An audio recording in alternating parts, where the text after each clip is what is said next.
The creative course tool presented is called PlayPosit. This tool helps the instructor prepare the students for real-world experiences in a creative and innovative way. Students are required to take a final exam using PlayPosit. This exam is the culminated learning experience that allows students to synthesize a variety of information and skills and to meet most, if not all, the learning outcomes. This final exam is a simulation of how to make effective classroom decisions after analyzing children's reading assessment data to place them in the appropriate reading ability group in order to receive targeted, differentiated instruction and to improve their reading abilities. It is important for my students to learn these very complex skills.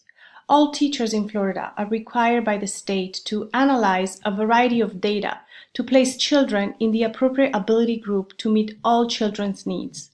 Without a simulation, students will walk into a classroom without the necessary experience to succeed as teachers.